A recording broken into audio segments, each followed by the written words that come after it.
यमुना त्रिवेणी गोदावरी सिंधु सरस्वती च सर्वाणि तीर्थानि वसन्ति तत्र यत्राच्युतो नारकथा प्रसंग। सच्चिदानंद भगवान की सभी तीर्थों की।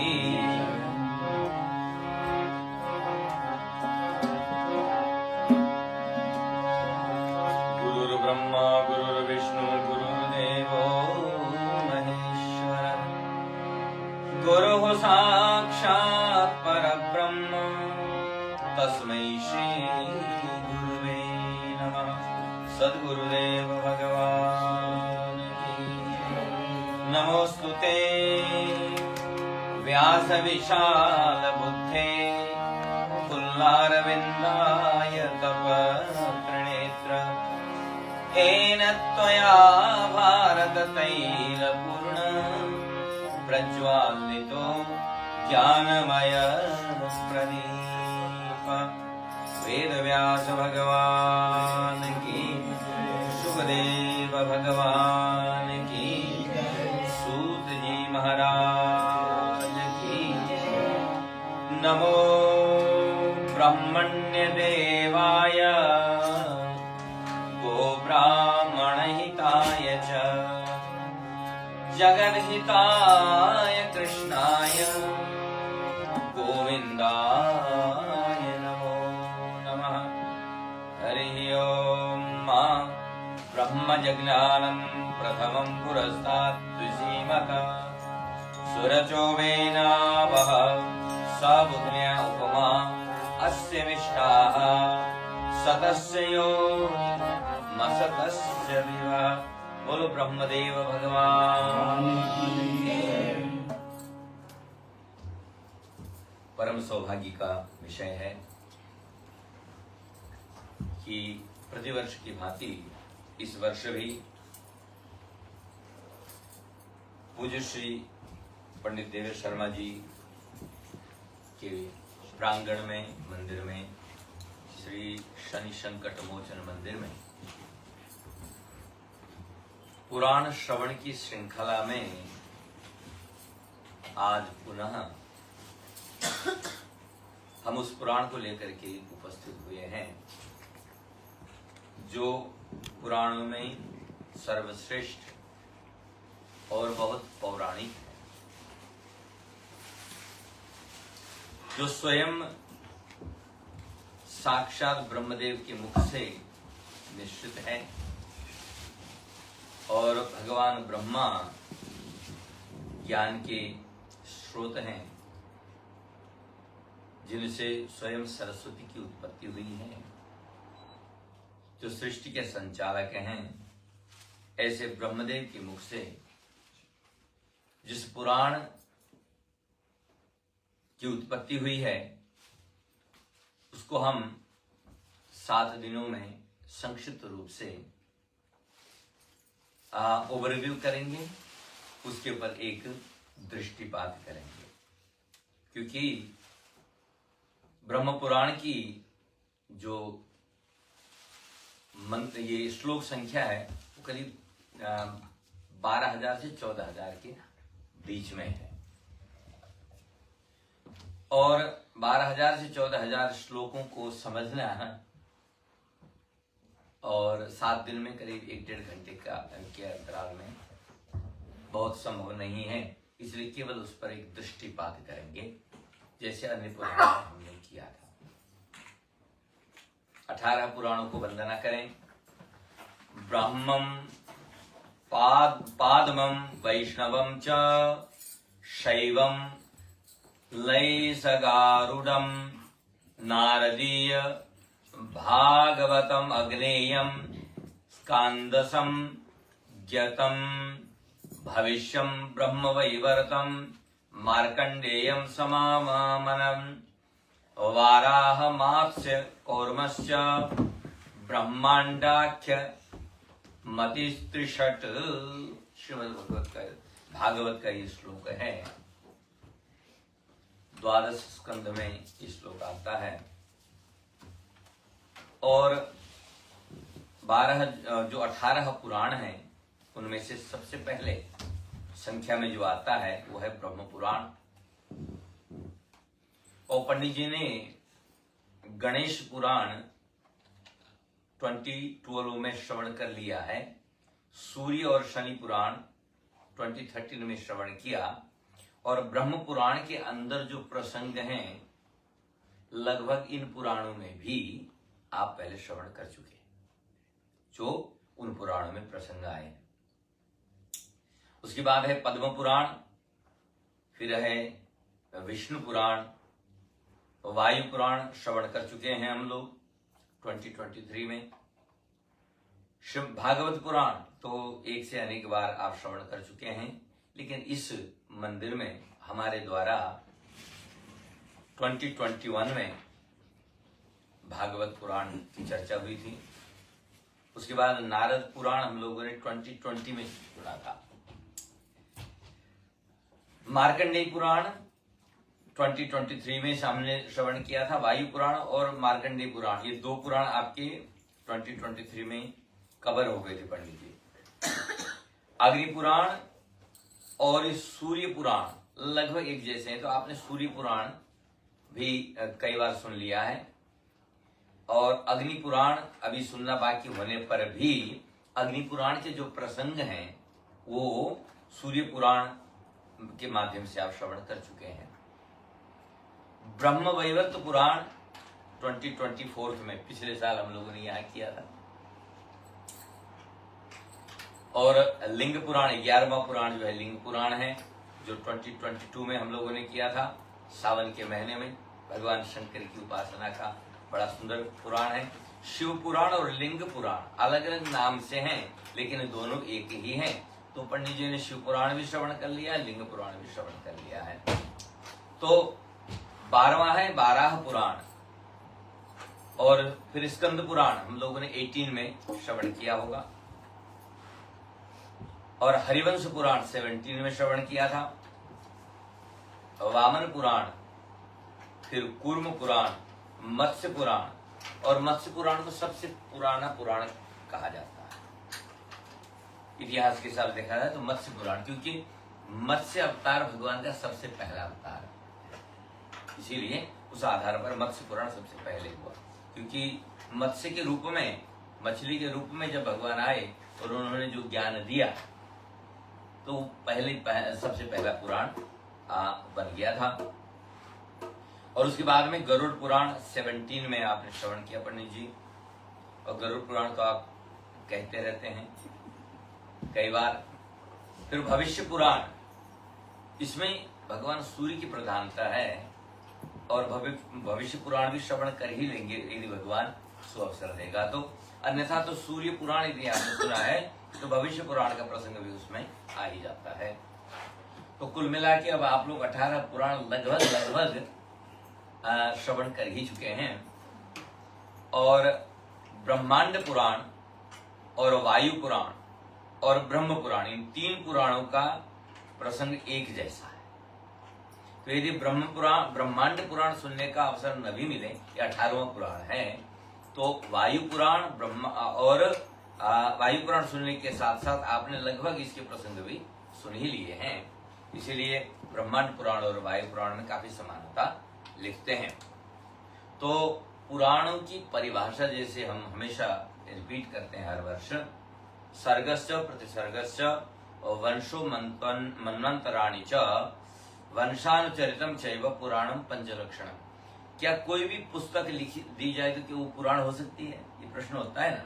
बोला नहीं, पुराण कहलाने के लिए 5 चीजें होनी चाहिए। उसमें सर्ग होना चाहिए, प्रतिसर्ग होना चाहिए, वंश की चरित्रावली होनी चाहिए, वंशावली होनी चाहिए, मनवंतरों का वर्णन होना चाहिए और वंशानुचरित भी उसमें होना चाहिए। तो ये क्या है? सर्ग माने उसमें 5 महाभूत, जो कर्मेंद्रिय, ज्ञानेन्द्रिय है, बुद्धि आदि जो 24 तत्व हैं उनका वर्णन होना चाहिए।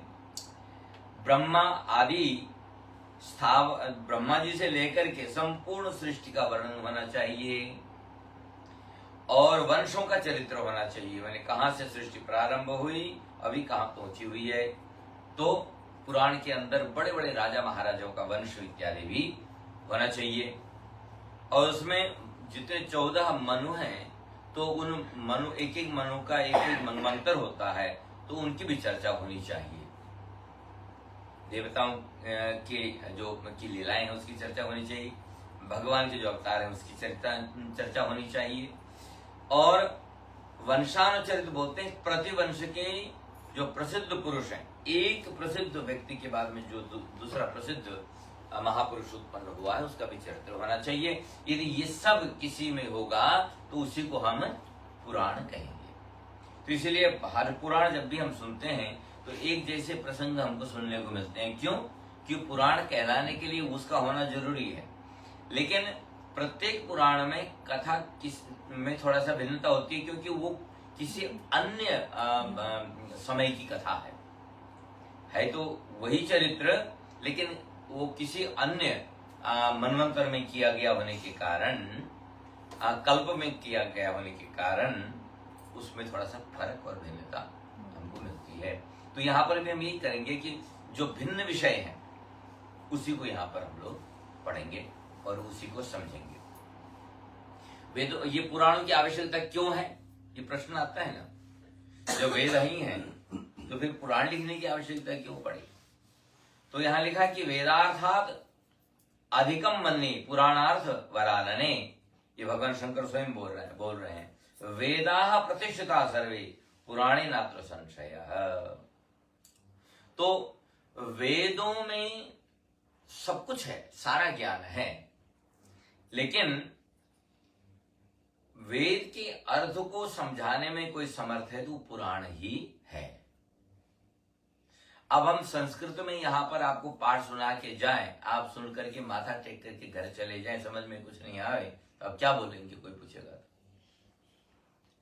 लेकिन यदि हम एक एक श्लोक पढ़ के आपको समझा दें तो बोलेंगे बहुत समझ में, अच्छा लगा, तो आपकी समझ में आ गया।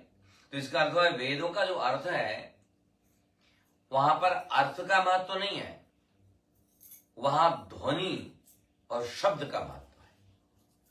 लेकिन ध्वनि और शब्द तक कौन पहुंच सकता है?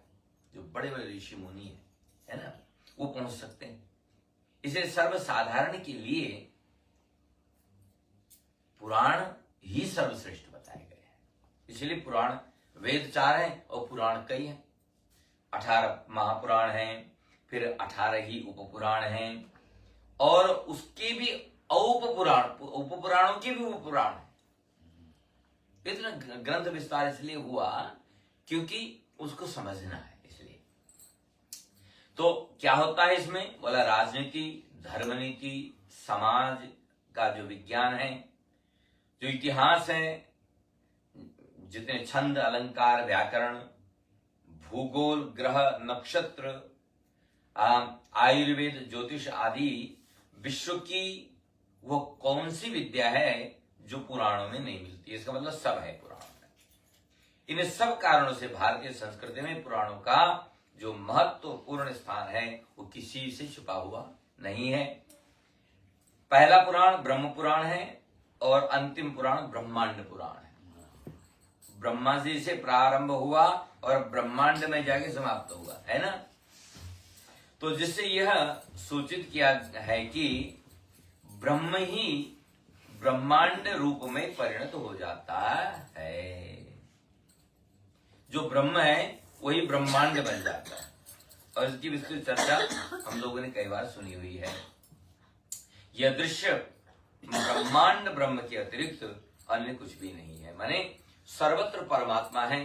सर्वत्र परमात्मा का अंश तो हम जानते हैं ना। तो इसी चीज को यहाँ व्यक्त कर रहे हैं कि पुराणों में जो ब्रह्मांड की कथा, आप किसी राजा महाराजा की कथा भी सुने ना, वो भी भगवान की ही कथा है, क्योंकि वो भगवान से अतिरिक्त तो वो भी नहीं, इसीलिए। तो अब जिस पुराण को आप और हम सुनने जा रहे हैं, इसके विषय में संक्षिप्त रूप से उसकी चर्चा भी सुन लें। ब्रह्मणा अभिहितम पूर्वम यावन मात्रम मरीचये ब्रह्म 300 सहस्र पुराणम परिकीर्तते। ये पुराण का श्लोक है। अर्थ क्या है इसका कि पूर्व काल में ब्रह्मा जी ने मरीचि बहुत बड़े ऋषि है, ठीक है, 10 ऋषियों में मरीचि ऋषि का नाम भी आता है। ये ब्रह्मा जी के मानस पुत्र है। पूर्व काल में ब्रह्मा जी ने मरीचि के प्रति जो कथन किया गया था वही ब्रह्म पुराण है। तो अब कहने वाले कौन है? ब्रह्मा जी। और सुनने वाले कौन है? ऋषि मरीचि। और इसे आदि पुराण भी कहा जाता है। और प्राचीन माने तो सभी पुराणों में इसका उल्लेख है।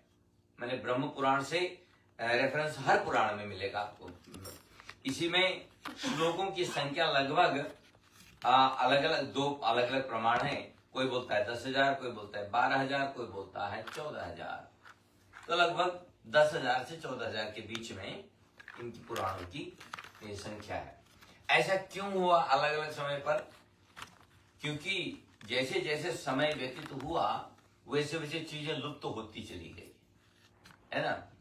तो एक समय पर पुराणों की श्लोक संख्या बहुत अधिक थी।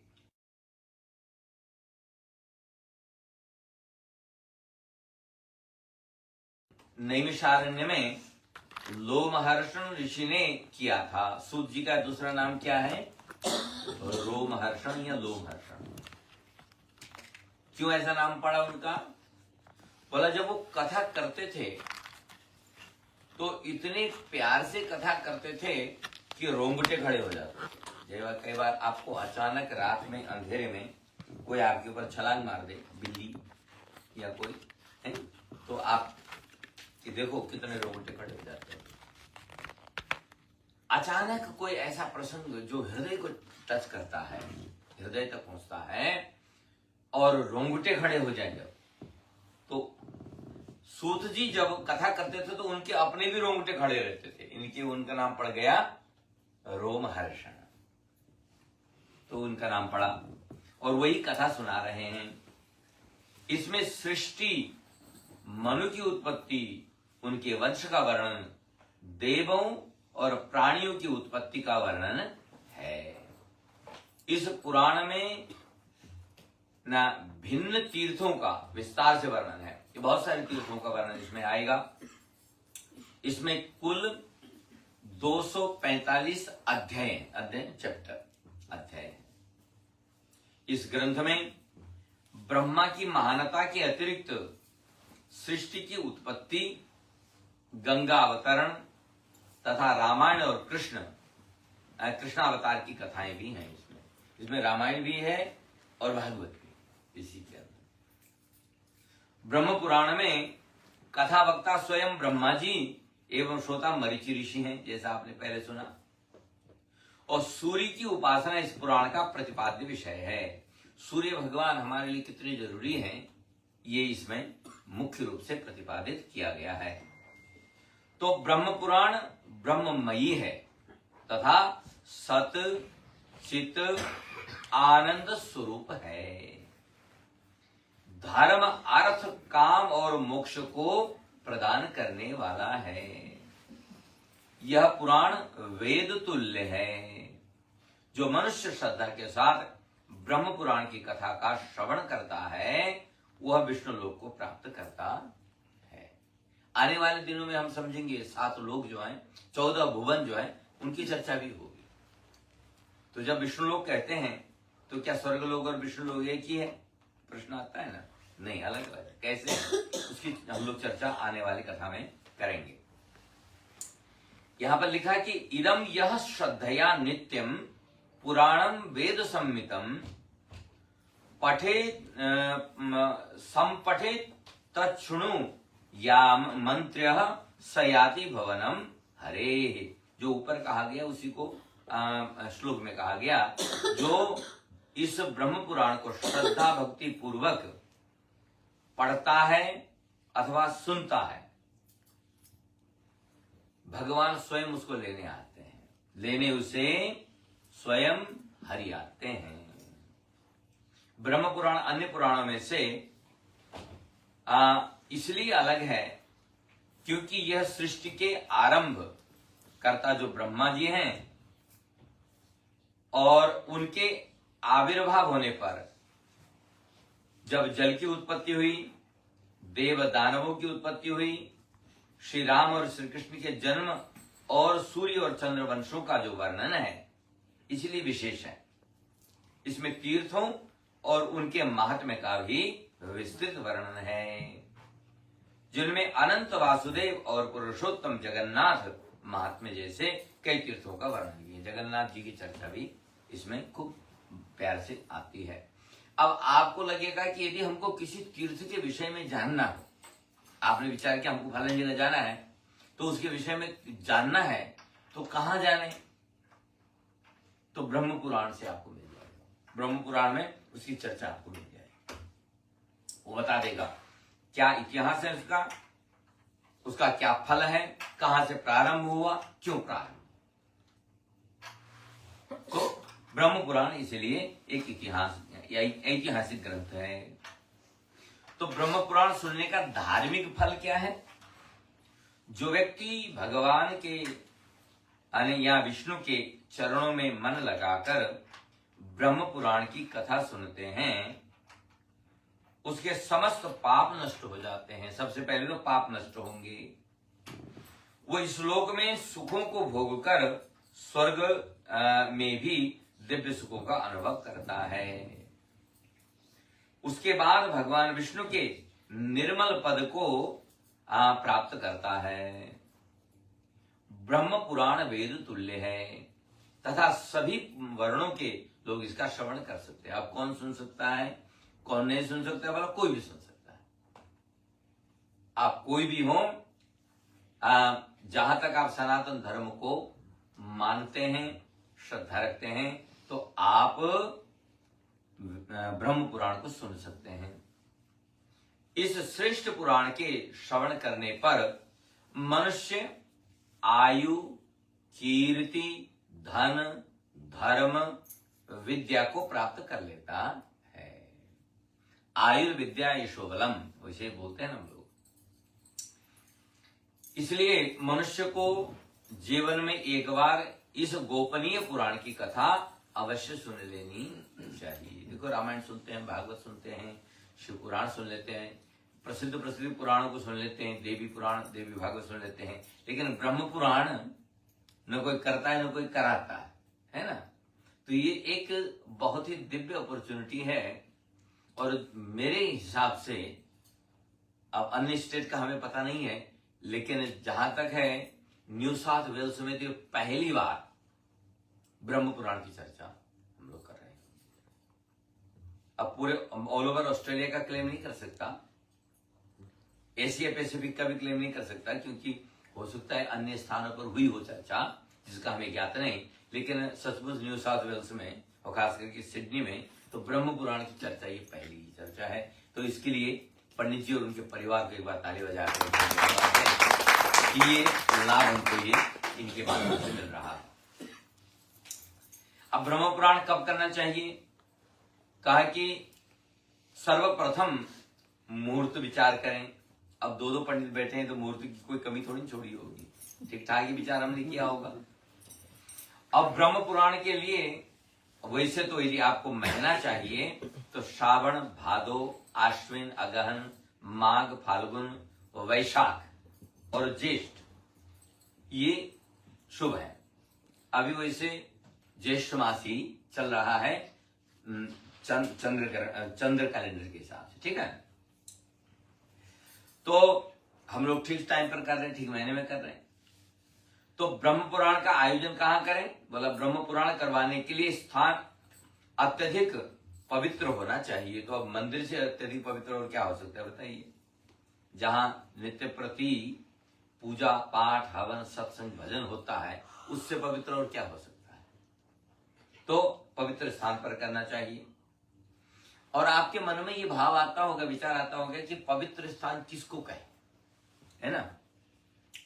जहां जाने के बाद, बैठने के बाद में, पहुंचने के बाद में हमारा मन शांत हो जाए और मन में एक प्रकार की दिव्य शांति का अनुभव होने लगे, तो तो वही पवित्र स्थान।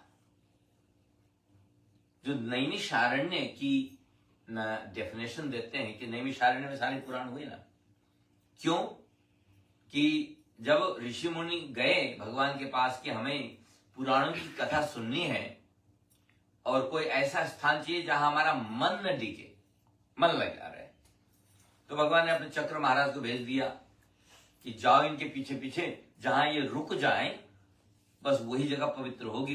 क्योंकि जहां भगवान का चक्र कभी न रुकने वाला भी रुक जाए तो तुम्हारा मन कैसे नहीं रुकेगा, अवश्य रुक जाएगा।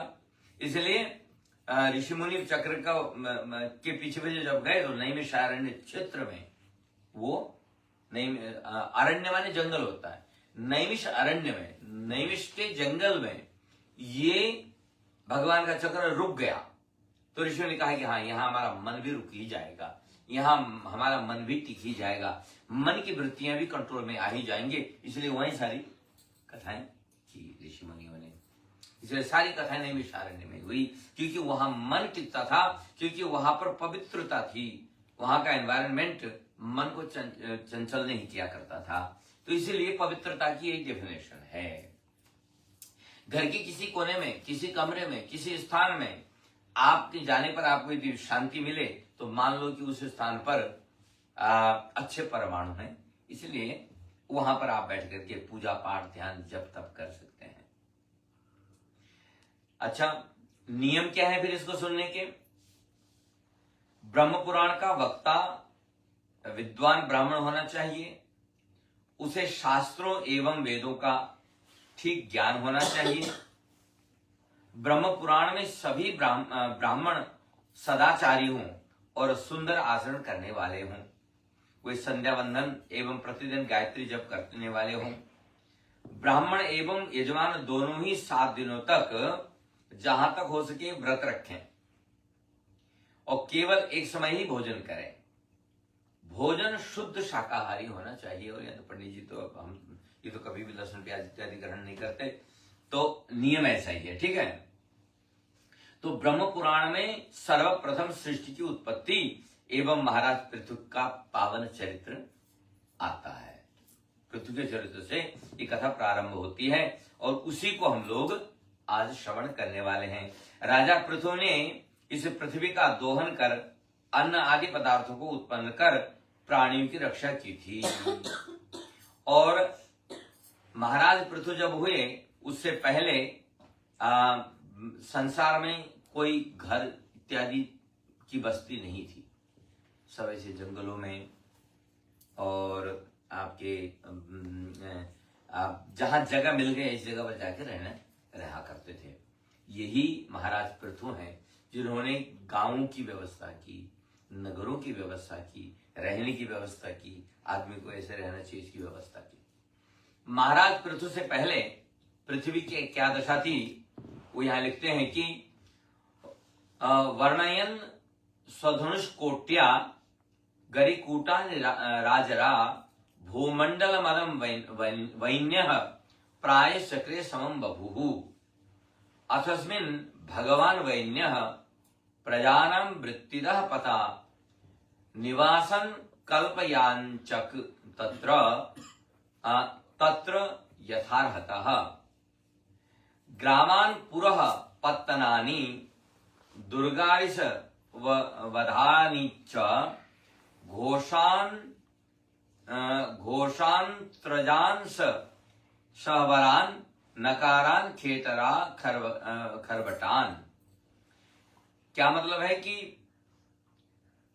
शक्तिमान वेणुपुत्र पृथु ने धनुष की नोक से पर्वतों के शिखरों को काटा और पृथ्वी को समतल बनाया। माने पहले मैदान था ही नहीं, सब पहाड़ थे, पर्वत थे, बड़े बड़े पर्वत थे। तो अब आदमी यदि आबादी बसाएगी तो कहां बसाए? फिर उन्होंने सारे पर्वतों को समतल किया और रहने लायक बनाया। यहां लिखा प्रजाओं के अन्नदाता पिता स्वरूप वेनपुत्र ने उसके बाद यथोचित आवास स्थान बनाए। उत्तरोत्तर ग्राम पुर नगर अनेक प्रकार के दुर्ग गौशाला छावनियां और खेती, क्यारियां, क्षेत्र, छोटे बड़े सब तरह के निवास स्थान बनाए। और पृथु ने पूर्व से भूमि पर नगर, ग्राम आदि बसाने पूर्व दिशा से प्रारंभ किया। और ये सब कार्य महाराज पृथु से ही प्रारंभ हुआ है। बोलो पृथु महाराज की जय। और पृथु महाराज की कथा भागवत आदि ग्रंथों में भी हम लोग सुनते हैं, ठीक है। लेकिन यहाँ पर बहुत विस्तार से और विस्तृत रूप से इसको बताया गया है, पृथु महाराज की जो चर्चा है।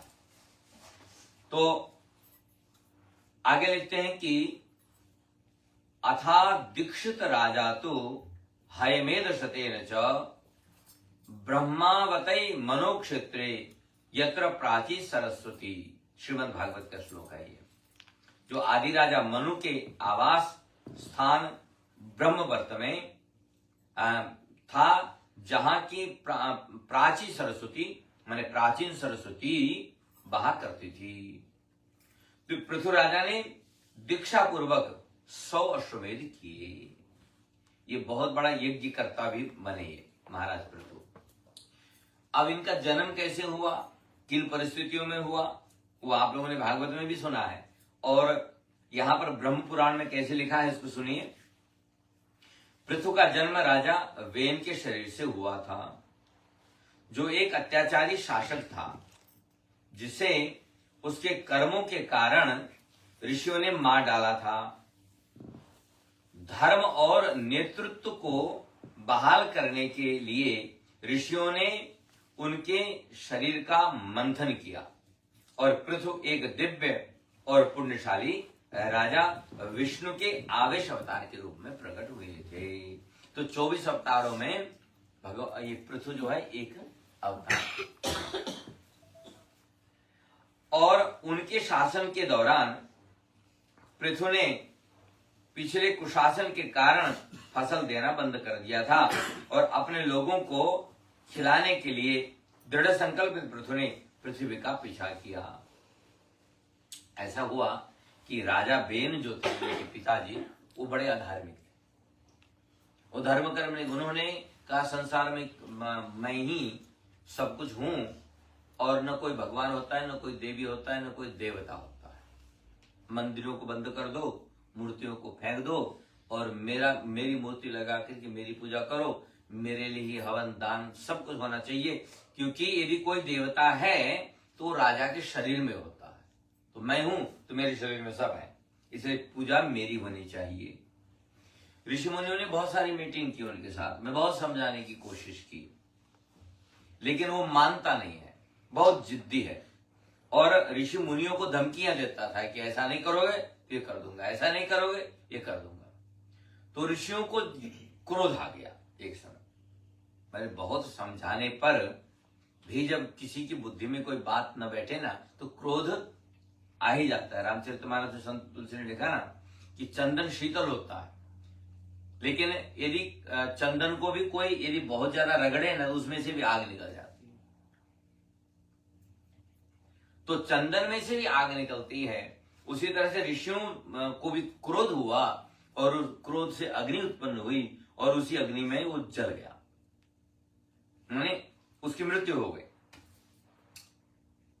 अब ऋषियों का तो कोई राजा को मारने का कोई प्लान था नहीं, लेकिन परिस्थिति ऐसी उत्पन्न हो गई कि मर गया वो। अब बिना राजा के ऋषि मुनि कभी कोई शासन नहीं करते, वो राजा नहीं बनते हो। उन्होंने कहा कि देखो, मंत्रियों से कहा कि तुम लोग राज्य चलाओ, लेकिन बहुत दिन तक तो ऐसे नहीं चल सकता था ना, राजा तो चाहिए। तो अराजकता बढ़ गई, कोई किसी की बात नहीं मानता है और सिक्योरिटी ढीली हो गई, देश में अराजकता फैल गई। जब अराजकता फैली तो ऋषियों को बोला कि महाराज कुछ करो। और इसका संविधान ऐसा था कि राजा का पुत्र ही राजा बन सकता था। तब ऋषियों ने कहा कि लाओ प्रयोग करो। ये राजा बेन जब मरा था ना, उसका क्रिमेशन नहीं हुआ था, उसकी बॉडी को तेल में रख दिया गया था। ऋषि ने कहा लाओ इसकी बॉडी, उसकी बॉडी मंगा करके उसका मंथन किया जांघों का मंथन किया पहले। तो जांघों के मंथन से काला पुरुष उत्पन्न हुआ। काला पुरुष वही यवन कहा जाता है, निषाद उसका नाम पड़ा। जब वो पैदा हुआ तो ऋषियों से कहने लगा कि मैं क्या करूं, मैं क्या करूं, मैं क्या करूं। ऋषियों ने कहा कि बैठ जाओ तुम, निषीद बैठो, बहुत उछल कूद कर रहे हो। अच्छा, वो ये राजा बेन का जो पाप था ना, वो निकला था शरीर से, तो उसको बैठा दिया कि तुम बैठो। तो उसको ऋषियों ने कहा निषीद, इसलिए उसका नाम पड़ गया निषाद। और ऋषियों ने कहा कि तो राजा बनाने लायक नहीं है, राजा तो देखने में सुंदर हो, हृष्ट पुष्ट हो, तो छोटा सा भवना सा काला, इसको कैसे हम राजा बना सकते हैं। बोला नहीं, कुछ करना पड़ेगा। तो फिर हाथों का मंथन किया, तो उसमें से दिव्य पुरुष महाराज पृथु निकले। वो सर्वगुण संपन्न, तेजस्वी और साक्षात भगवान विष्णु के समान तेजस्वी निकले। तब ऋषियों ने उनकी प्रार्थना की और उनको फिर राजा बनाया। अब राजा तो उनको बनाया, लेकिन जब तक ये राजा पृथु आए तब तक पृथ्वी ने सब कुछ देना बंद कर दिया, छुपा दिया सब पृथ्वी में। कितना ही खाद डालो, कितना ही जोतो, कुछ नहीं, जो पृथ्वी में डालती थी वो खा जाती थी वो। तो इसलिए पृथ्वी में बहुत भयंकर अकाल पड़ा, बहुत गरीबी बढ़ी, लोगों के पास खाने के लिए कुछ बचा नहीं, क्योंकि पृथ्वी ने। वही कथा बता रहा है। अथादीक्षित राजा तो हयमेध शतेन च ब्रह्मावर्ते मनोक्षेत्रे यत्र प्राची सरस्वती, जहां माता सरस्वती नदी का स्थान था, वहीं पर इन्होंने 100 अश्वमेध किए। लेकिन पृथ्वी ने अब भी अनाज रिलीज नहीं किया, फल फूल रिलीज नहीं किए। और महाराज पृथु ने कहा, अब ऐसे नहीं मानेगी, ये हाथ में धनुष ले लिया और ये गाय बनकर के भाग गई। यहां लिखते हैं कि उनके शासन के दौरान पृथ्वी ने पिछले कुशासन के कारण फसल देना बंद कर दिया। अपने लोगों को खिलाने के लिए दृढ़ संकल्प पृथु ने पृथ्वी का पीछा किया, भाग गई। ग्रामान पुरः पत्तनानि दुर्गारिस वधानि च, कहते कि शक्तिमान वेनपुत्र पृथु ने धनुष की नोक से पर्वतों को, शिखरों को समतल कर दिया। और नेक्स्ट पेज महाराज, नेक्स्ट पेज। जिसने गाय का रूप धारण कर लिया और भाग गई थी, उन्होंने उसे ज्ञान के साथ शांत किया। पहले तो समझाया कि ऐसे भागना आपका अच्छा नहीं है, और बहुत लंबा चौड़ा संवाद है पृथ्वी और गाय, ये गाय रूप पृथ्वी का। और जब गाय ने अपने कंसर्न्स रखे कि देखो पिछले ऐसे हुआ, पहले ये हुआ था, पहले ये हुआ था, तो राजा ने माता पृथ्वी से वादा किया कि अब आगे नहीं होगा ऐसा, मैं प्रतिज्ञा लेता हूं, मैं वचन देता हूं, वचन दिया कि अगर वह फिर से दुनिया का पोषण करेगी तो वो उसकी रक्षा करेगा। मेरी रक्षा कौन करेगा? पृथ्वी का कंसर्न यही था, क्योंकि जब कभी पाप बढ़ता है तो सबसे अधिक कष्ट पृथ्वी माता को होता है। तो राजा पृथ्वी ने कहा कि मैं आपकी रक्षा करूंगा, आप हमारी प्रजा की रक्षा करें, मैं आपकी रक्षा करूंगा। जब राजा पृथु ने बंजर और पीड़ित भूमि पर अधिकार किया तो पृथ्वी ने फसल देना बंद कर दिया था, जो सूखे, अकाल और सामाजिक पतन का समय था। उसके पास पहुंचने पर पृथ्वी ने एक गहन संवाद किया पृथ्वी माता के साथ। उसे आश्वासन दिया कि वह धर्म के साथ शासन करेगा और उसकी रक्षा करेगा। उसकी ईमानदारी और नेक इरादे से आश्वस्त होकर पृथ्वी माता ने खुद माने दूध माने देना प्रारंभ। गाय तो दूध ही देती है ना, दूध देना। और यहाँ भी बड़ा सुंदर, आप जब पुराण में पढ़ेंगे तो किसको बछड़ा बनाया, किसको ग्वाला बनाया और कैसे दुहा गया पृथ्वी, वो बड़ा सुंदर, बड़ा अच्छा प्रसंग है, वो भी पढ़िएगा कभी। तो पृथु ने न्याय, करुणा और धर्म के साथ शासन किया।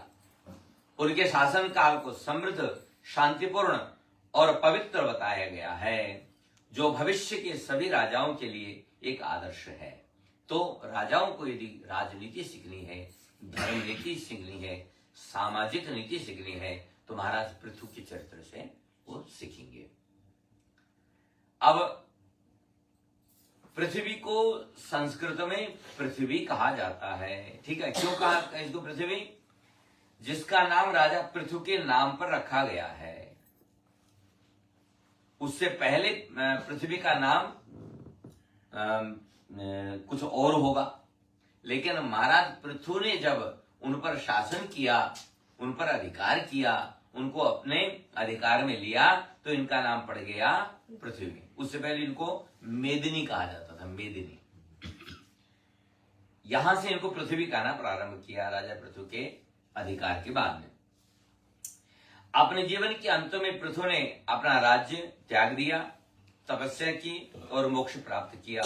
जो सनातन धर्म में आदर्श जीवन, आज मैंने 4 आश्रम बताए हैं ना, ब्रह्मचर्य, गृहस्थ, वानप्रस्थ और सन्यास, ये वर्णाश्रम व्यवस्था है। ये 4 आश्रम है। तो आप और हम में से कुछ लोग गृहस्थ आश्रम में हैं, कुछ वानप्रस्थ में पहुंच चुके हैं, ठीक है। कैसे पता चले? बोला 25 तक ब्रह्मचर्य आश्रम होता है, 50 तक गृहस्थाश्रम होता है, फिर वानप्रस्थ शुरू हो जाता है 75 तक। 75th बर्थडे बनाने के बाद में आदमी खुद स्वतः सन्यासी हो जाता है, वो सन्यास आश्रम, ठीक है। और प्रत्येक आश्रम में रह करके व्यक्ति क्या आचरण करे, वो ये आप जो है आश्रम व्यवस्था को जब पढ़ेंगे तो उसमें आपको मिल जाएगा कि ब्रह्मचर्य जीवन में क्या हमारे हमें क्या करना चाहिए, कैसे रहना चाहिए, गृहस्थ आश्रम की क्या मर्यादाएं हैं, वानप्रस्थ और संन्यास में आज व्यक्ति कैसे निवास, ये सब चीजें उसमें पढ़ सकते हैं। तो राजा महाराजा भी देखो, जिन्होंने पूरी पृथ्वी को अपने अधिकार में लिया था, जब समय आया तो उन्होंने भी संन्यास धारण किया और जाकर तप करके मोक्ष को प्राप्त किया। अब स्वयं भगवान के अवतार को भी मुक्ति के लिए तपस्या करनी पड़ रही है, तो आप और हमको तो है, हमारी कोई गिनती नहीं महाराज। तो ब्रह्म पुराण में सूर्य वंश का विस्तार से वर्णन है, फिर चंद्रवंश का वर्णन है, एवं भगवान श्री कृष्ण के चरित्र का विस्तार से वर्णन है। ब्रह्म पुराण के अनुसार मनुष्य यदि परहित के लिए अपना सर्वस्व दान करता है तो उसे भगवान के दर्शन अवश्य होते हैं। रामचरितमानस में भी परहित की बात ही कही गई है, परहित सरिस धर्म नहीं भाई और पर पीड़ा सम नहीं अधमाई। सुनते तुलसीदास जी ने कहा कि भाई धर्म और अधर्म की सिंपल डेफिनेशन महाराज बता दीजिए, बताया, पूछा तो उन्होंने एक ही लाइन में बताया, परहित सरिस धर्म नहीं भाई और पर पीड़ा सम नहीं अधमाई। माने परहित से बढ़कर के धर्म नहीं और दूसरे को कष्ट देने से बढ़कर के अधर्म नहीं। तो धर्म और अधर्म की यही बात ऋषि वेदव्यास से पूछी गई। उन्होंने भी यही कहा कि अष्टादश पुराणेषु व्यासस्य वचन द्वयम्, परोपकार पुण्याय और पापाय परपीडन। जो संत तुलसी ने रामचरितमानस से लिखा, 18 पुराणों की 18 पुराणों से एक ही निचोड़ निकल रहा है। ऋषि वेदव्यास के वचन 2 ही हैं, परोपकार करोगे तो पुण्य होगा, जो इसको धर्म कहते हैं, और यदि परपीडन करोगे तो अधर्म, पाप। परपीडन पाप है और परोपकार पुण्य है, धर्म है। तो वही 18 पुराणों का भी संदेश है, वही रामचरितमानस का भी संदेश है। नीति के श्लोकों में लिखा बड़ा सुंदर श्लोक है कि पिबन्ति नद्यः स्वयमेव नाम्भः, स्वयं न खादन्ति फलानि वृक्षाः, नादन्ति सस्यं खलु वारिवाहा परोपकाराय सताम विभूताय। भगवान ने प्रकृति भी परोपकार पूर्ण बनाई है। देखो नदियों में जल भर भर के दिया नहीं, लेकिन नदी अपना जल स्वयं थोड़ी पीती है। कभी आपने सुना है कि नदियां अपना अलग से बना रही हैं डैम कि भैया हम अपना रखते हैं, बचेगा तो तुम लोगों को देंगे? नदियों ने अपना कभी अपना डैम नहीं बनाया जमा करने के लिए। नदी अपना जल खुद नहीं पीती और पेड़ अपना फल कभी स्वयं नहीं खाते। आपने देखा किसी फल पेड़ में कहा हो क्या कि 75% हमारा है, 25 तुम ले जाओ या 30% तुम रखो, ऐसा बोला? नहीं। हर पत्ता हर फल पेड़ जो है आपको दे देता है, ले जाओ भैया कोई बात नहीं। आप पत्थर मारते हैं वो फल देता है, खाओ। नहीं तो परोपकार की परिभाषा बताई। नदी अपना जल स्वयं नहीं पीती और पेड़ अपना फल स्वयं नहीं खाते और नादंत सस्यम खलु वारिवाहा। ये जो इतनी मेहनत करके ये बादल जो है समुद्र से पानी सोख करके ले जाते हैं, कमा करके ले जाते हैं, लेकिन ऊपर ले जाकर के सब पर बरसा देते हैं। खारा पानी उठाते हैं और मीठा पानी बरसाते हैं। नहीं वो भी परोपकारी है ना, और वो भी अपने लिए नहीं कर रहा है, क्योंकि परोपकाराय सताम विभूताय। भगवान ने ये जो संसार बनाया है ये परोपकार के निमित्त ही के कारण ही जीवित है। परोपकार से आप प्रकृति में देखेंगे तो परोपकार की खूब झांकी आपको मिल जाएगी। तो जब राजा पृथु ने बंजर और पीड़ित भूमि पर आकर अधिकार किया तो पृथ्वी ने फसल देना बंद कर दिया था, जो पुनः उनको मिलना प्रारंभ हुआ।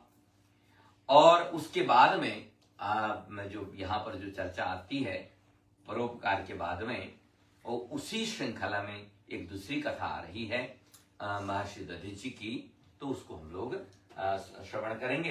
एक छोटा सा कीर्तन कर लें। आप में से कोई कीर्तन गाना चाहेगा? ओ हाँ, माइक चाहिए।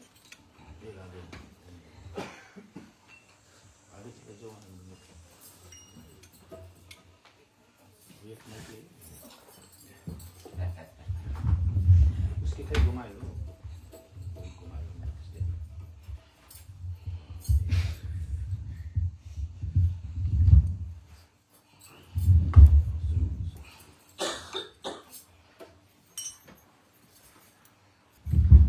अभी यहाँ जो प्रसंग परोपकार के ऊपर है, आप लोगों ने भागवत के दौरान भी कई बार सुना होगा। महर्षि दधीचि की कथा, ठीक है। यहां लिखा कि इंद्रो दधीचि मस्ति बभ्रीत्राण्य प्रतिष्कृत जघान नवतोर्नव। ये जो है सामवेद छांदोग्य उपनिषद का सूत्र है। ये ऋषि दधीचि सर्वोच्च बलिदान का प्रतीक है। परोपकार तो सब करते हैं, दान तो सब करते हैं, लेकिन ऋषि दधीचि ने जो दान किया ऐसा दान कोई नहीं कर सकता है। वो ऐसा ऋषि दधीचि को हिंदू धर्म ग्रंथों में निस्वार्थता, शक्ति और आध्यात्मिक शक्ति के प्रतीक के रूप में सम्मानित किया जाता है। उनकी कहानी भागवत पुराण, ऋग्वेद और अन्य प्राचीन ग्रंथों में भी लिखी गई है। खास करके इंद्र द्वारा जो प्रयोग किया गया दिव्य हथियार जो वज्र है, इंद्र वज्र के कारण ही जाने जाते हैं, माने जाते हैं। वो इनकी हड्डियों से बना, दधीचि की हड्डियों से इंद्र का वज्र बना था। तो क्या हुआ था, क्या कारण था? कहते हैं कि शक्तिशाली राक्षस वृत्रासुर ने वरदान प्राप्त किया था कि उसे लकड़ी या धातु से बने किसी भी साधारण हथियार से नहीं मारा जा सकता। ये वरदान ले लिया उसने। इस अजेयता के साथ उसने देवताओं माने आकाश में जो प्राणी रहते हैं उनसे उनको हरा दिया और देवताओं के राजा इंद्र को भागने के लिए मजबूर कर दिया। और असहाय होकर के देवताओं ने भगवान विष्णु से समाधान पूछा कि क्या किया जाए। वृत्रासुर ने स्वयं स्वर्ग पर कब्जा कर लिया है तो भगवान विष्णु ने कहा कि वृत्रासुर को हराने का एकमात्र तरीका ऐसे ऋषि की हड्डियों से हथियार बनाना है जो इतना शुद्ध और शक्तिशाली हो कि उसका शरीर ही तपस्या और आत्म साक्षात्कार के माध्यम से दिव्य हो गया हो। वह ऋषि और अन्य कोई नहीं, ऋषि दधीचि थे।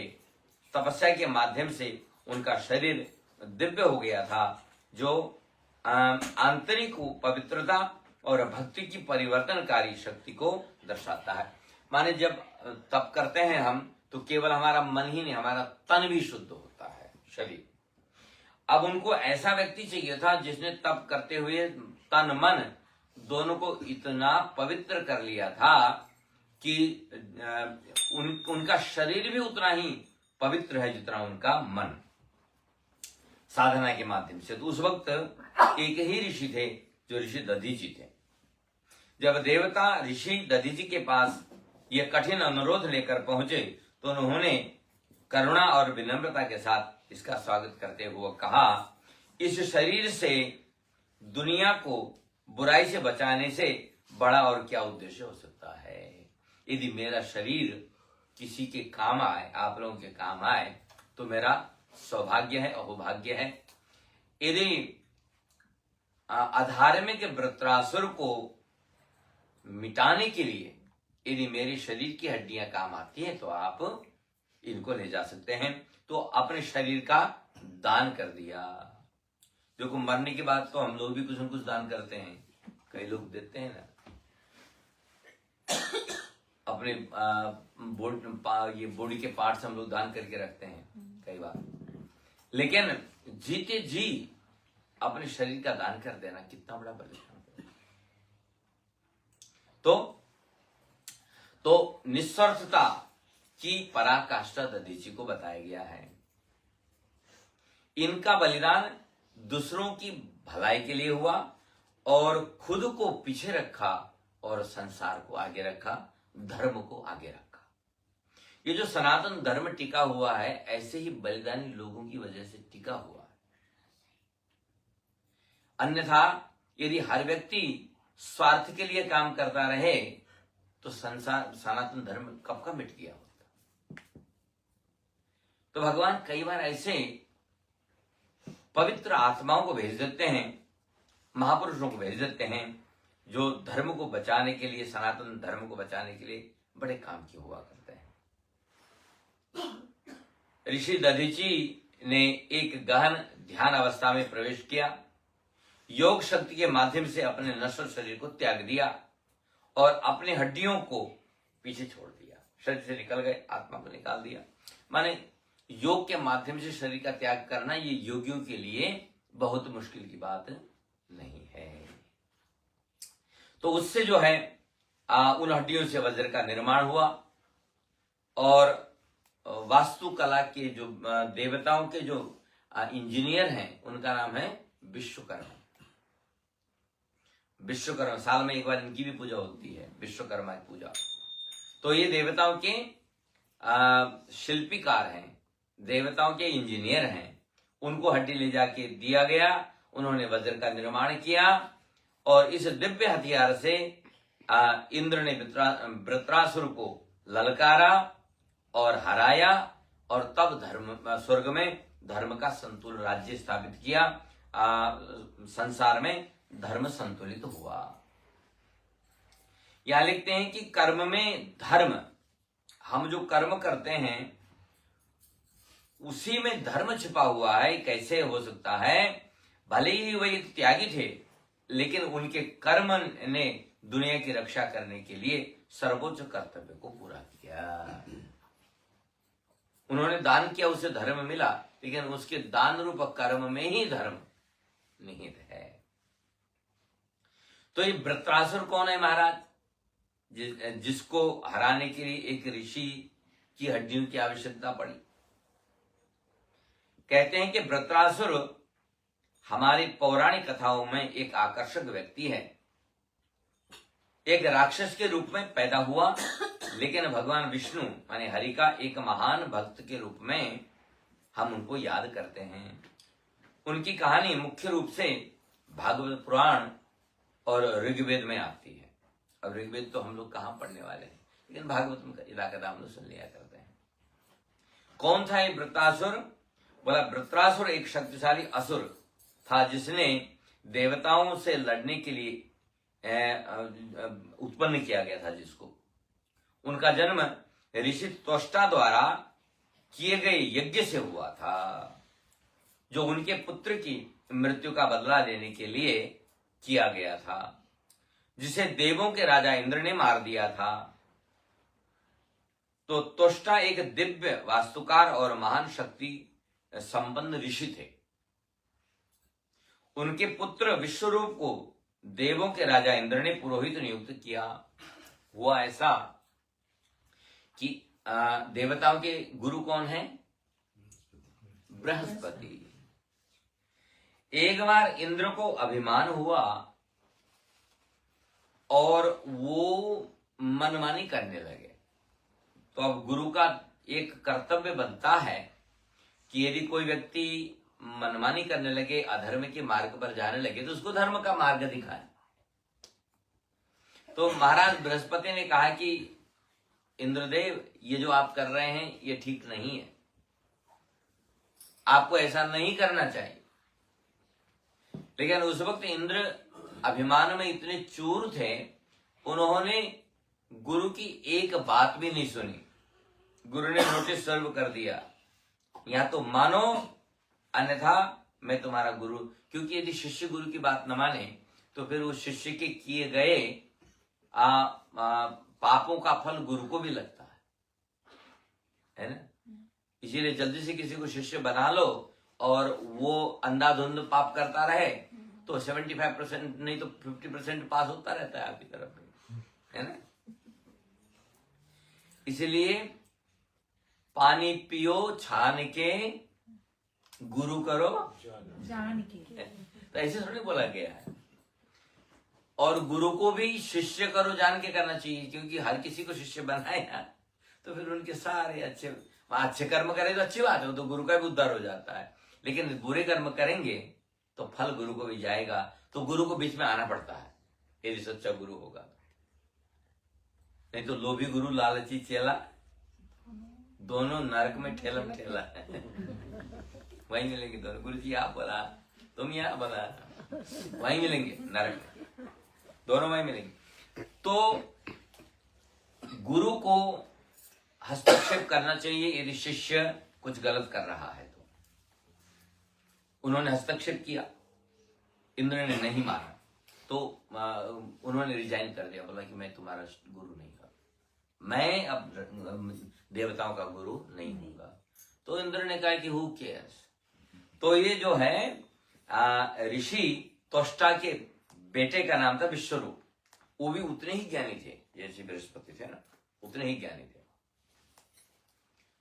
तो उन्होंने कहा कि हम उनको नियुक्त करते हैं, तो इनको गुरु बना दिया।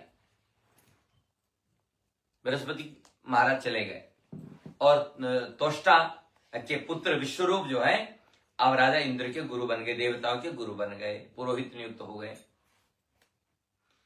अब ये यज्ञ पूजा पाठ धर्म कर्म जो भी करना है, जो भी स्वर्ग में जो भी धार्मिक गतिविधि होते हैं, उसके इंचार्ज ये हैं।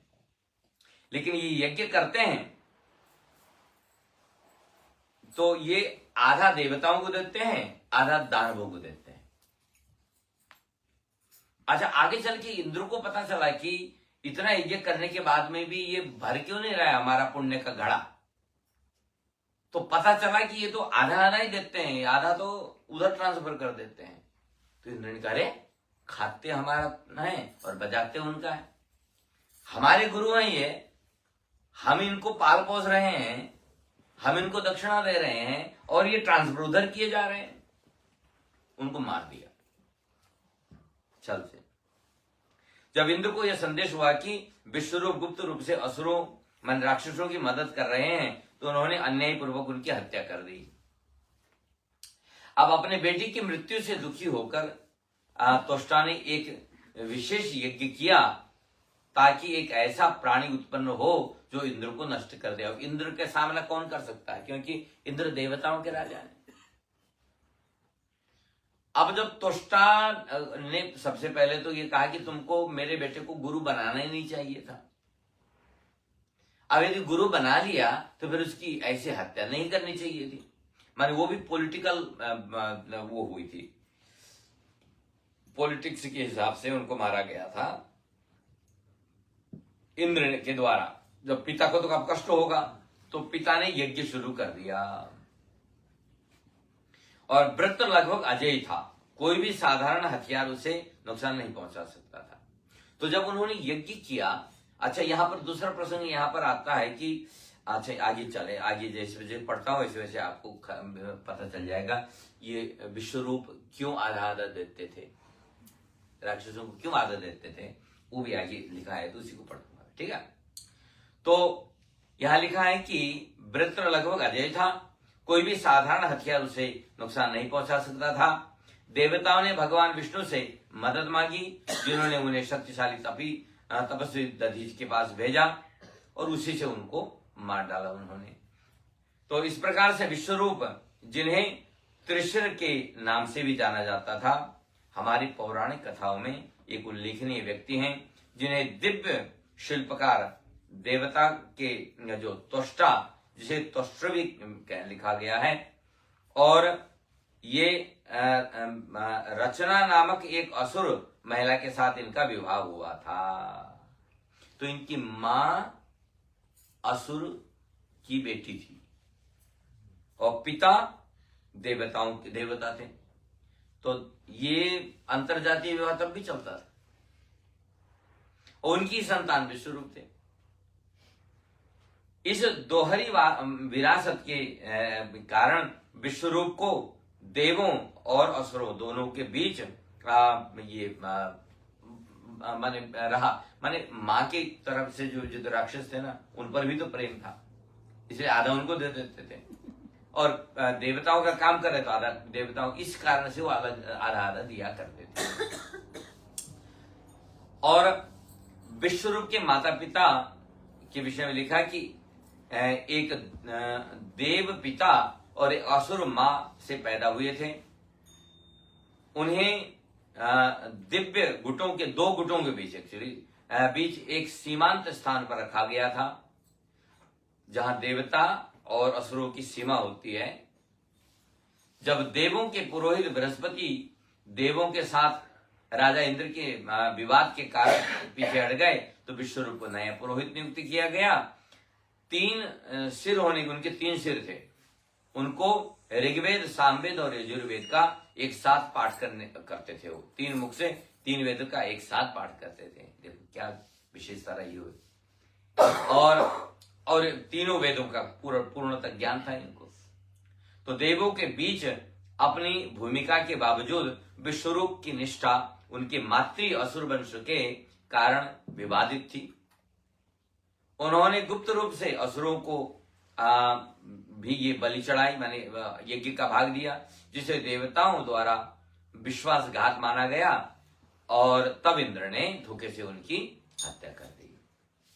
अपनी बेटी की मृत्यु से क्रोधित होकर त्वष्टा ने विश्वरूप का बदला लेने के में समक्ष बनाने के लिए एक यज्ञ अनुष्ठान किया। इस अनुष्ठान से वृत्र का उदय हुआ, जो एक दुर्जय राक्षस था, जिसने इंद्र और देवताओं के लिए एक बड़ा खतरा पैदा कर दिया था। हालांकि अनुष्ठान के दौरान मंत्र के गलत उच्चारण के कारण, अब वो ऐसा कि जब ये मंत्रोच्चारण कर रहे थे तो यहां पर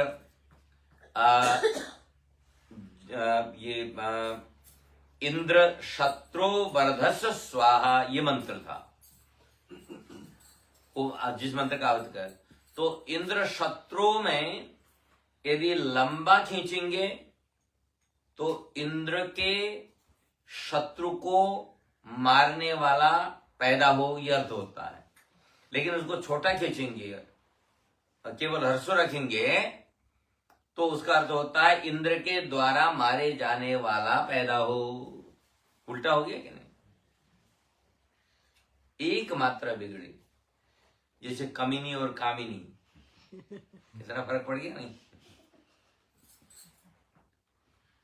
तो ऐसे बहुत सारे शब्द हैं जिसका एक स्वर बिगड़ जाए, एक मात्रा गड़बड़ हो जाए तो अर्थ बदल जाता है। दिन और दीन, दीन माने दुखी, दिन माने दिन रात, एक ही मात्रा का फर्क है, ह्रस्व और दिन। इसी तरह तो उन्होंने ह्रस्व स्वर का प्रयोग किया तो उसका अर्थ हो गया कि जो इंद्र के हाथों मारा जाए ऐसा पैदा हो, स्वाहा, वही पैदा हो। वो बाद में पता चला मिस्टेक, ओहो यहां तो हमको दीर्घ मात्रा प्रयोग करनी चाहिए थी, हमने ह्रस्व मात्रा लगा दी, अर्थ उल्टा हो गया, और जो आप मांगोगे वो मिलेगा। अब भगवान थोड़ी बोलेंगे कि वही गलत बोल रहे हो, जो मांगा गया वही मिलेगा। तो इसीलिए इंद्र मार पाए इनको, क्योंकि मंत्र में शुद्धि हो गई थी। विश्वरूप की कथा पौराणिक कथाओं में द्वैत निष्ठा और दिव्य प्राणियों के बीच जटिल गतिशीलता के विषय को रेखांकित करती है। मतलब दोनों तरफ निष्ठा हो तो ऐसा होता है, ये द्योतित करती है।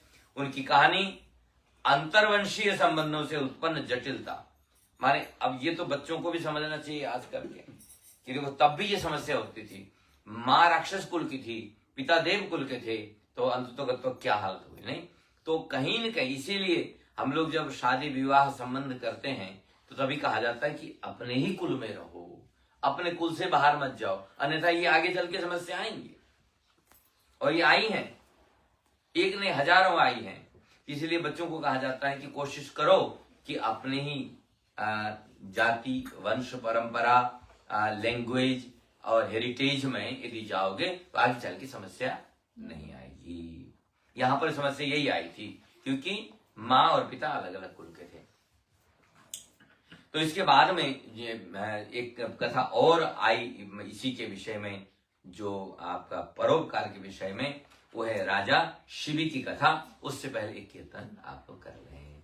बोलो सच्चिदानंद भगवान की जय।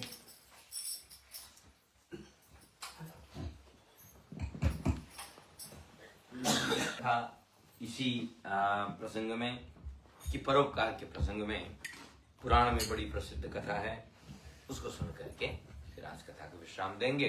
बोलो सच्चिदानंद भगवान की जय। हिंदी के साहित्य में जो लिखने की शैली है, जो कविता लिखते हैं, एक गद्यमय कविता लिखते हैं, पद्यमय कविता। गद्य माने भाषा, पद्य माने जिसको हम जैसे पढ़ते हैं, गाते हैं, उसको पदों में जो होता है। किसी ने बड़ा सुंदर लिखा, महाराज शिवी का जो चरित्र है ये गद्यमय है, इसको सुनिए, देखिए कितना समझ में आता है। राजा शिवी ने कबूतर के प्राणों की रक्षा के लिए भूखे बाज को अपने शरीर का मांस काट काट कर दे दिया था। राजा शिवी करुणा और त्याग की प्रतिमूर्ति, दैवीय परीक्षा। राजा शिवी की जो धार्मिकता की जो परीक्षा लेने के लिए भगवान इंद्र और अग्नि, इन्होंने क्रमशः कबूतर और बाज का रूप धारण किया। कबूतर और बाज बने। राजा शिवी साहस और करुणा की कविता के रूप में यहां पर लिखा गया है कि पुराने दिनों में दिव्य भूमंडल में एक राजा राज करता था जिसका हृदय बहुत अच्छा था। उनका नाम शिवी था। शुद्ध और न्यायप्रिय, धर्म, सत्य और शाश्वत की आत्मा, ये सारे सोचने लायक शब्द है, ठीक है। धर्म, सत्य और विश्वास की आत्मा। एक सुबह राजमहल में, ये चित्र बना रहे हैं, क्या हुआ? एक कबूतर उड़कर आया, बहुत कमजोर और छोटा। शब्दों में विशेष ध्यान देंगे तो आनंद आएगा। एक कबूतर उड़कर आया जो एक बहुत कमजोर है और छोटा सा है। वह चिल्लाया, हे राजा, मैं आपसे विनती करता हूं, कृपया मेरी जान बचाएं और मुझे आश्रय दें।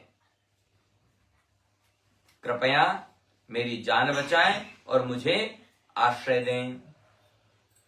राजा ने धीरे से घुटने टेके। मैं आपकी रक्षा करने की शपथ लेता हूं, मैं शपथ लेता हूं। लेकिन तभी एक आश्चर्यचकित घटना घटी कि एक बाज तेजी से उड़ता हुआ आया, गुस्से से भरी आंखों और बड़े पंखों के साथ। अब ये बड़ा है ना, और बड़ा क्रोध में है। कहा, हे राजन, हे महाराज, कृपया मेरी विनती सुनिए। यह कबूतर जिसकी आप रक्षा कर रहे हैं मेरा है। मुझे अब भूख लगी है, यह मेरा अधिकार है। इस भोजन को प्राप्त करना, अपनी दुर्दशा को समाप्त करना, ये मेरा कर्तव्य है। अब साधारण शब्दों में ये देखें कि इंद्र और अग्नि ने विचार किया कि राजा शिवी कितने दयालु हैं, उसकी परीक्षा ली जाए, कितने परोपकारी हैं, उसकी परीक्षा ली जाए। एक बन गए बाज, एक बन गए हाँ। और राजा शिवी का ये प्रण था कि कोई भी मेरी शरण आएगा तो उसको मैं जीवन दान दूंगा या उसकी रक्षा करूंगा, प्राण जाए और वचन न जाए। हाँ, इसी की परीक्षा होनी थी। अब जब राजा शिवी ने कबूतर से कह दिया कि तुम्हें कोई चिंता नहीं, अब तुम मेरे पास आ गए हो, तो बाज आया। बाज ने कहा तो मेरा शिकार है। तो राजा ने कहा अब तुम इसको नहीं मार सकते क्योंकि मेरे शरण आया है। तो बाज ने कहा कि यदि मैं इसको खाऊंगा नहीं तो मैं मर जाऊंगा, तो आप क्या फिर मुझे मरने दोगे? यदि मैं भी मरूंगा तो भी तो आपकी धर्म की हानि हुई ना। या तो मैं इसको मार के खा जाऊं तो बच जाऊंगा, नहीं तो मैं भूख से मर जाऊंगा। अब आप बताइए मैं क्या करूं? ये परिस्थिति है। अब शिवी रुक गया, उसका दिल टूट गया। उसने 2 पवित्र कर्तव्यों की शपथ ले ली थी। अब इसको भी बचाना है और उसको भी बचाना है। डर से आने वाले कमजोरों की रक्षा करना और दूर दूर तक सभी प्राणियों की सेवा करना, ये 2 संकल्प ले लिए उसने। भगवान राम ने सुंदरकांड में खुद कहा कि जो शरण में आता है और उसकी रक्षा नहीं करता है, उसका तो चेहरा भी नहीं देखना चाहिए। शरण में आए हुए को शरण देनी ही चाहिए। ये तो भगवान का प्रण है, तो फिर भक्तों का प्रण क्यों नहीं होगा?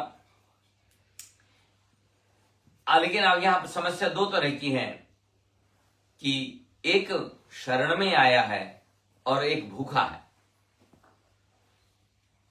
उसने कहा कि प्रिय बाज, मैं समझ गया, लेकिन मेरे हाथ से कोई जीवन नहीं छूटना चाहिए। तुम भी नहीं मरोगे, तुमको भी जीवन मिलेगा। अपनी प्रतिज्ञा को पूरा करने के लिए फिर भी तुम्हें खाना खिलाना ये मेरा कर्तव्य है। तो कैसे? मैं अपना मांस दूंगा, तुम जो चाहो ले लो, पर इसको छोड़ दो, मुझे नोच लो। बाज ने कहा कि महाराज मैं आप पर प्रहार तो कर नहीं सकता। बोला कोई बात नहीं है। तुरंत एक तराजू मंगाया, एक हथियार मंगाया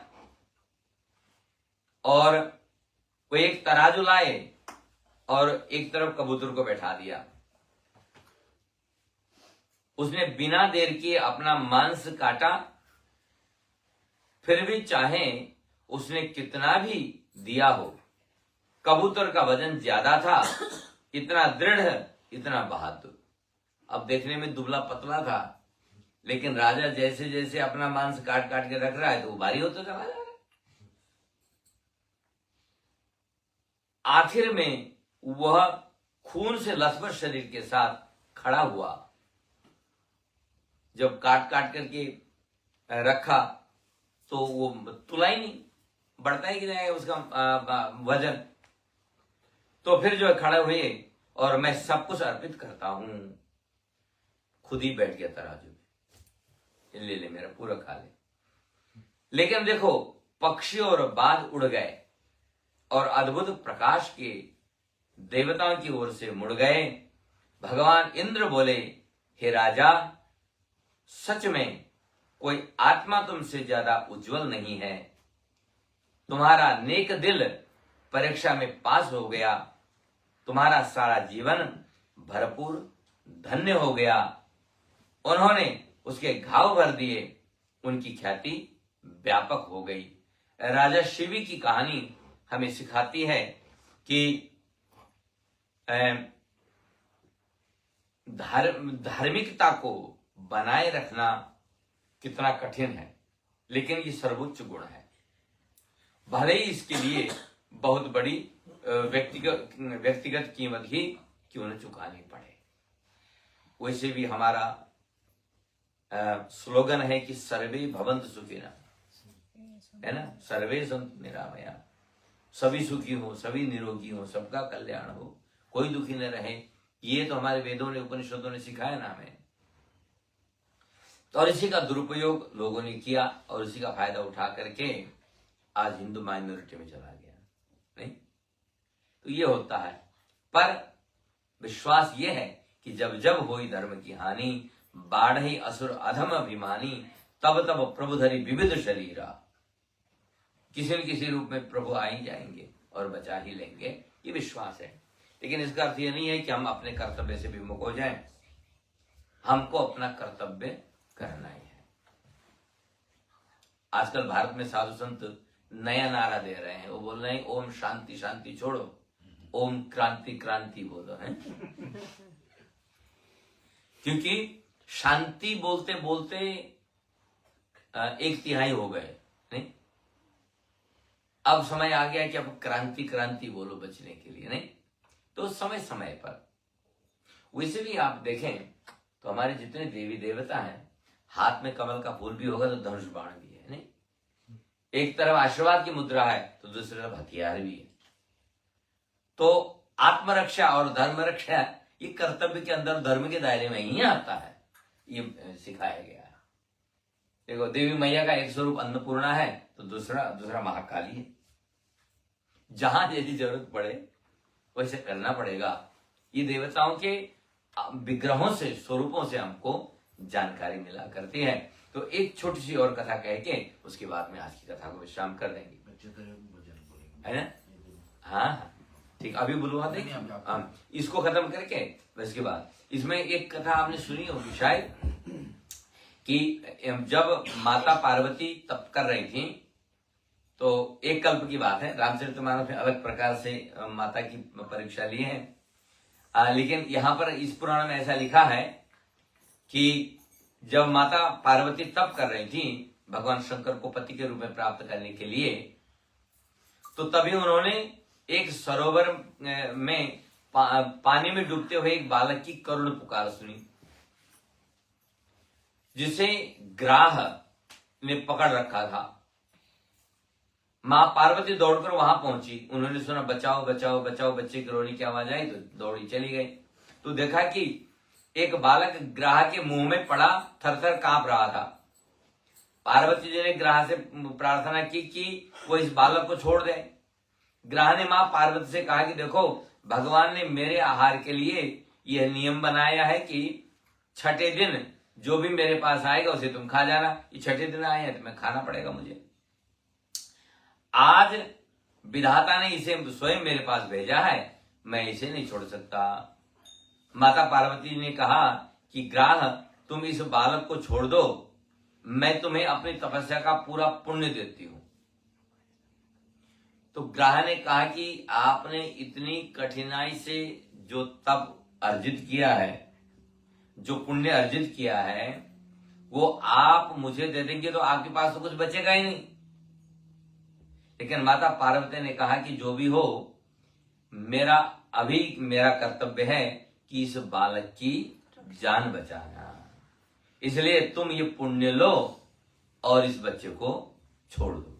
ऐसा कहकर उन्होंने संकल्प कर दिया और जैसे ही सारा पुण्य दिया तो ग्राह गायब हो गया और बालक छूट गया और दिव्य रूप धारण करके वो तो माने आसमान मंडल में विलीन हुआ और कहा कि अब तुम क्या करोगी? बोला अब फिर से तपस्या करूंगी। तो फिर तपस्या करने के लिए जैसे ही संकल्प लेने के लिए बैठी, उसे भगवान शंकर प्रकट हो गए। उन्होंने कहा कि वो ग्राह कोई नहीं था, मैं था। मैं तुम्हारी दयालुता की परीक्षा लेने के लिए आया था और तुमने ये सिद्ध कर दिया कि आपके अंदर खूब दया भरी हुई है, कूट कूट करके परोपकार भरा हुआ है और अब आपको तप करने की आवश्यकता नहीं है, हम प्रसन्न हैं।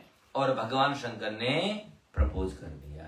बोलो शंकर भगवान की जय। तो आज की कथा जो है परोपकार के इर्द गिर्द इस पुराण में आई है और कल भी दिव्य कथाओं के साथ में हम लोग इस पुराण को आगे बढ़ाएंगे। वो कथाएं होंगी जो ज्यादातर आप लोग सुनते नहीं हैं, उन कथाओं को रखने का प्रयास करेंगे। और आइए आज की कथा को भगवान समर्पित करते हैं, बच्चों से भजन सुनते हैं, फिर आरती करेंगे, फिर अपने अपने घर जाएंगे, फिर कल ठीक 6:30 बजे पहुंच जाएंगे। बोलो सच्चिदानंद भगवान की, सर्वेश भगवान की जय।